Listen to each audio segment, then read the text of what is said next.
தெறிக்கவிடும் காரம் நிறம் சுவையை தருகிறது. ஆச்சி மிளகாய் தூள் தெறிக்கவிடும் காரம் நிறம் சுவை. 118 தொகுதிகளில் தான் மேற்கொண்ட பரப்புரையில் திமுக எதிர்ப்பு அலை உருவாகியுள்ளதை காண முடிந்தது என அதிமுக பொதுச் செயலாளர் பழனிசாமி மாவட்ட செயலாளர்களிடம் கூறியதாக அக்கட்சி வட்டாரங்கள் தெரிவித்துள்ளன. சென்னை அதிமுக தலைமை அலுவலகத்தில் மாவட்ட செயலாளர்கள் கூட்டம் நடைபெற்றது. இதில் பேசிய பழனிசாமி, அதிமுக தலைமையில் வலுவான கூட்டணியை அமைக்க தானே நேரடியாக பேச்சுவார்த்தை நடத்தி வருகிறேன் என கூறியதாக அக்கட்சி வட்டாரங்கள் கூறியுள்ளன. வாக்காளர்கள் பட்டியலில் உள்ள இறந்தவர்கள் மற்றும் வேறு தொகுதிக்கு இடம்பெயர்ந்தவர்களின் பெயர்களை கண்டறிந்து அவற்றை நீக்குவதில் கவனம் செலுத்துமாறு அவர் அறிவுறுத்தியதாகவும் அக்கட்சி வட்டாரங்கள் தெரிவித்துள்ளன. அடுத்த மாதம் முதல் 15 பூத் கமிட்டிகளை உள்ளடக்கி கூட்டங்களை நடத்துமாறு பழனிசாமி அறிவுறுத்தியதாகவும் தெரிகிறது.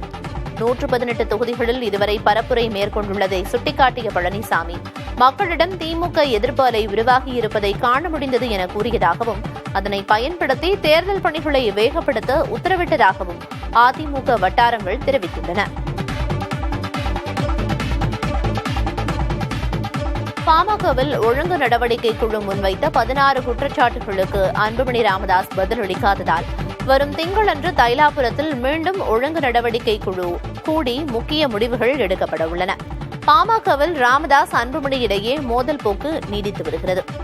இந்நிலையில் கடந்த 17ஆம் தேதி மருத்துவர் ராமதாஸ் தலைமையில் நடைபெற்ற பொதுக்குழு கூட்டத்தில் பாமக நிறுவனர் ராமதாஸே தலைவராக செயல்படுவார் என அறிவிக்கப்பட்டது. மேலும் அதே மேடையில் அன்புமணி ராமதாஸ் மீது 16 குற்றச்சாட்டுகளை ஒழுங்கு நடவடிக்கை குழு முன்வைத்தது. இவற்றுக்கு 31ஆம் தேதிக்குள் பதிலளிக்க வேண்டும் என அன்புமணிக்கு நோட்டீஸ் அனுப்பியது.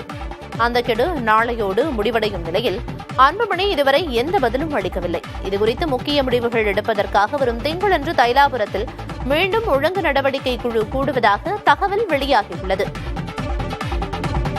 தெறிக்கவிடும் காரம் நிறம் சுவையை தருகிறது. ஆச்சி மிளகாய் தூள் தெறிக்கவிடும் காரம் நிறம் சுவை.